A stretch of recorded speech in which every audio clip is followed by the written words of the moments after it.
बात जुर्म से जूझते आवाम की हो या समाज में बढ़ते क्राइम ग्राफ की, अपराध की हर सूरत के पीछे छिपा होता है कोई ना कोई गुनहगार। नमस्कार, मैं हूं शुभे मिश्रा और तफ्तीश की राह में आने वाली हर कड़ी सुराग बनकर पहुंचाती है गुनहगारों को सलाखों के पीछे। आप बने रहिए हमारे साथ, क्योंकि हर जुर्म के खिलाफ हमारी तफ्तीश लगातार जारी है।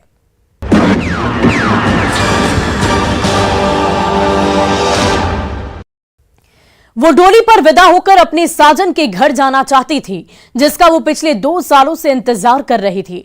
आंखों में एक नई जिंदगी का सपना संजोए, लेकिन दगाबाज सैया ने अपने भाई के साथ मिलकर, यानी सुषमा के होने वाले देवर के साथ मिलकर रिश्तों के कोरे पन्नों पर ऐसी खौफनाक और खतरनाक कहानी लिखी, जिससे एक झटके में वो काल की गाल में समा गई और 36 दिनों बाद नरकंकाल के रूप में मिली। जी हां, ये खौफनाक और डरावनी कहानी है अरवल जिले की रहने वाली सुषमा की, जिसकी डोली से पहले ही अर्थी उठ गई है।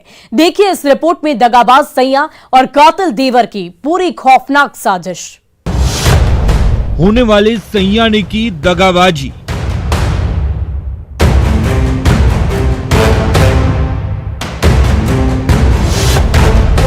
देवर ने की होने वाली भाभी से दिल लगी।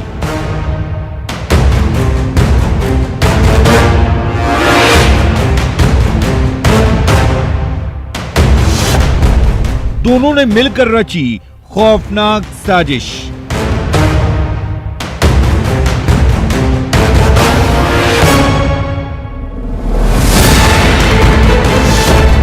और डोली से पहले ही उठी सुषमा की अर्थी।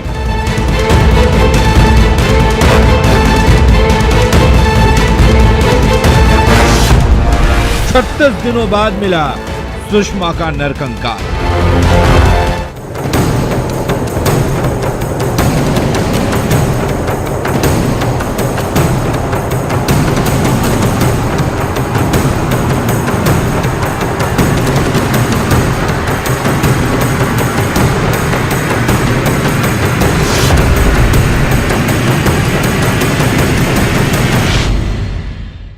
तस्वीर में दिख रही इस लड़की का नाम सुषमा कुमारी है, जिसकी उम्र 24 साल है, जो अरवल जिले के रोजापुर गांव की रहने वाले मिथिलेश सिंह की बेटी है, जिसकी शादी 27 फरवरी 2023 में होने वाली थी। पिछले 2 सालों से सुषमा उस दिन का बेसब्री से इंतजार कर रही थी। आंखों में अपने हमसफर का सपना संजोए हर रोज आईने के सामने घंटों बिताती थी, अपने आप को निहारती थी, क्योंकि उसे जिंदगी के एक नई सफर पर जाना था। उसे अपने साजन के घर जाना था, जो आर्मी का जवान है। लेकिन जब वो घड़ी नजदीक आई तो उसका होने वाला साजन दगाबाज सैया बन गया और अपने भाई के साथ मिलकर शहनाई बजने से पहले ही मातम की धुन छेड़ दी और दोनों भाइयों ने मिलकर सुषमा को काल के गाल में भेज दिया, जिसका 36 दिनों बाद नरकंकाल मिला है, जिसकी तस्दीक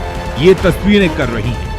जंगल में खाक शांति पुलिस कर रही है। नरकंकाल के पास बिखरे सुषमा के कपड़े कर रहे हैं।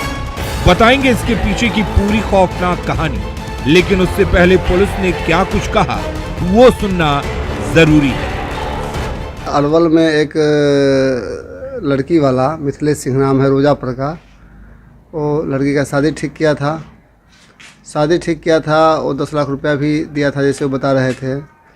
और लड़की को अरवल घुमाने के लिए लाया और वहाँ से लड़की गायब हो गई। लगभग वो 36 दिन हो गया है।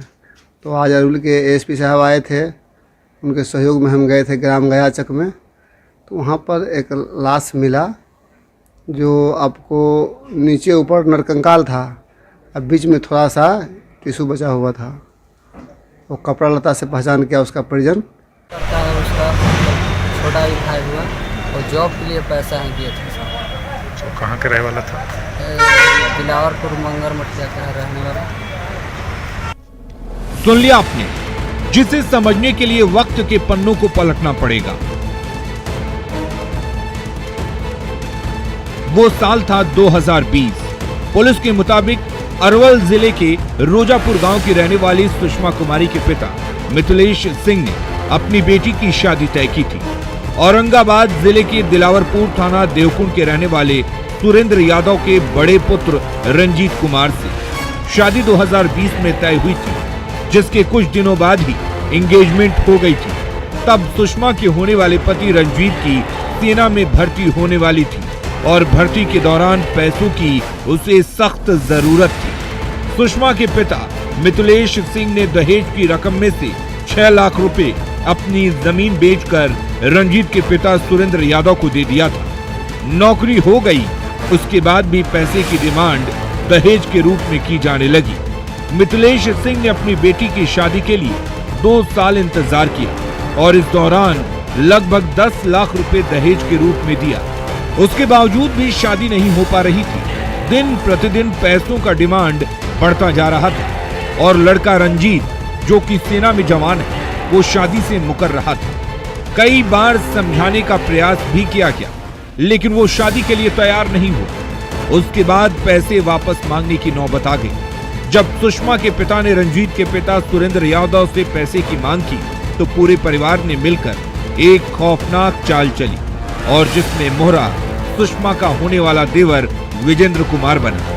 उसने अपनी होने वाली भाभी सुषमा से फोन पर बातचीत शुरू कर दी। बातचीत के दौरान ही उसने साजिश के तहत सुषमा को अपने प्रेम जाल में फंसाया। जब सुषमा पूरी तरह से उसके प्यार की गिरफ्त में आ गई, तो उसने आखिरी चाल चली और पूरी प्लानिंग के साथ 15 नवंबर को 3 बजे विजेंद्र सुषमा से मिलने के लिए अरवल पहुंच गया। वहां जाने के बाद उसने अपनी होने वाली भाभी सुषमा कुमारी को फोन किया और बाजार में मिलने के लिए बुलाया, जिसके बाद सुषमा अपने परिजनों को ये कहकर घर से निकल गई कि रंजीत का भाई आया है, मिलने के लिए बुलाया है, मैं उससे मिलने के लिए जा रही हूँ।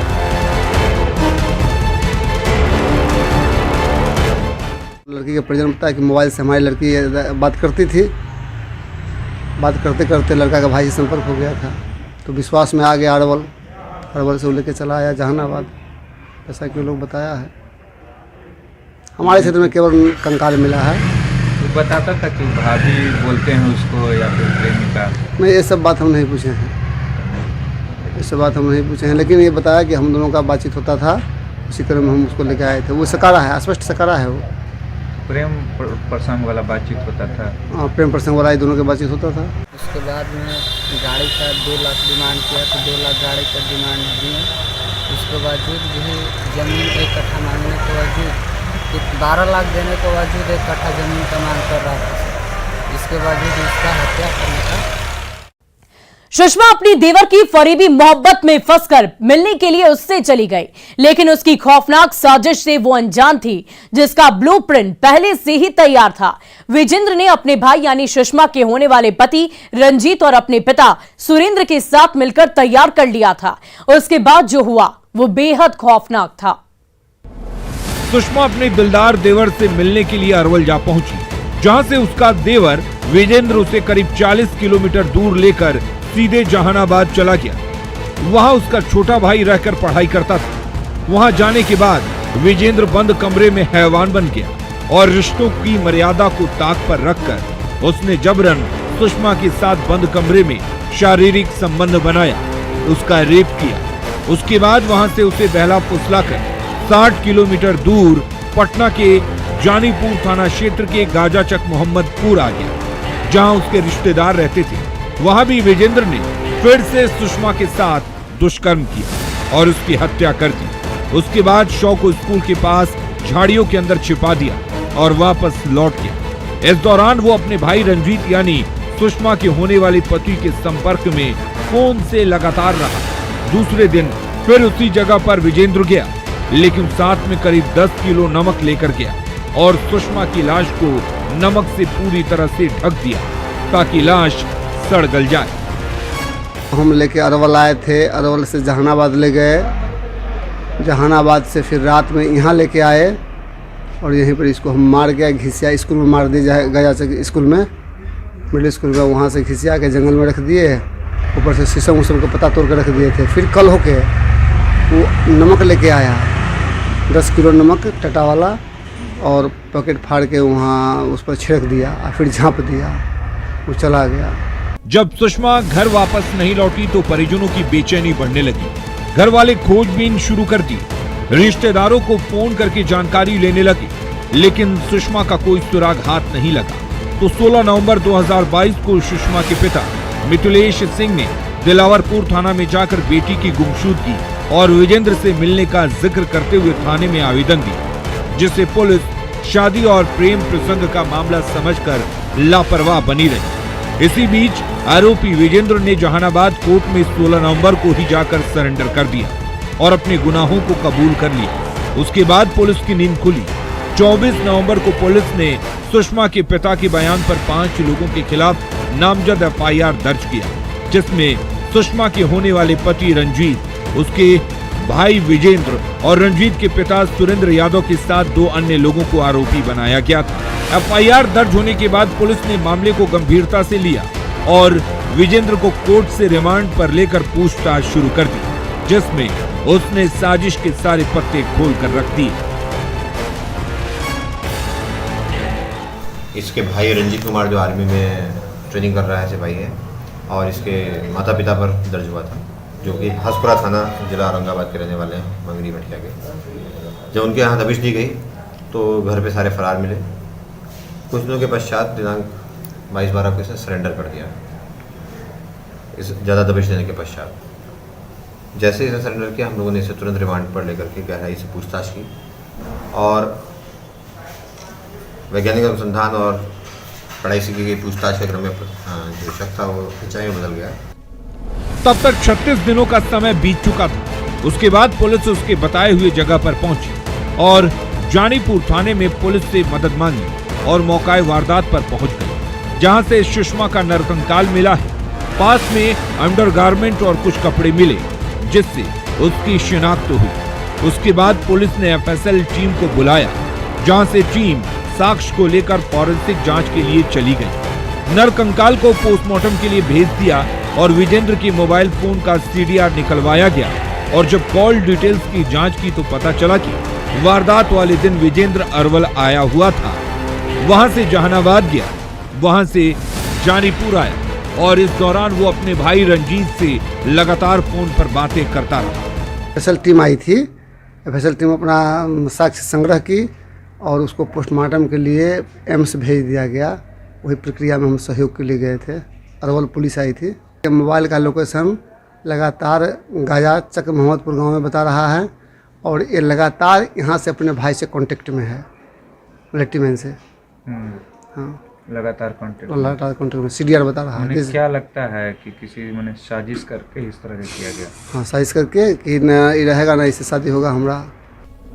इस खुलासे के बाद पुलिस साजिशन हत्या के पीछे की एक एक कड़ी को जोड़कर मामले की जांच कर रही है और सच को सामने लाने की कोशिश कर रही है, ताकि इस खौफनाक साजिश में शामिल सभी आरोपियों को गिरफ्तार कर जेल की सलाखों में पहुंचा सके और सुषमा के परिजनों को इंसाफ दिला सके। लेकिन जिस तरह से सुषमा के होने वाले पति और आर्मी जवान रंजीत ने अपने पिता और भाई के साथ मिलकर खौफनाक साजिश रची है और विजेंद्र ने अपने प्रेम जाल में फंसाकर दुष्कर्म के बाद हत्या की है, डोली उठने से पहले अर्थी निकली है, वो बेहद खतरनाक है, जिसकी सजा तो हत्या में शामिल सभी आरोपियों को मिलनी चाहिए, ताकि फिर कोई ऐसी साजिश रचने की हिमाकत ना करे और फिर कोई सुषमा ऐसी साजिश की शिकार ना हो सके। न्यूज़ 18 के लिए अरवल से अनिरुद्ध कुमार और पटना से अमरजीत शर्मा के साथ ब्यूरो रिपोर्ट।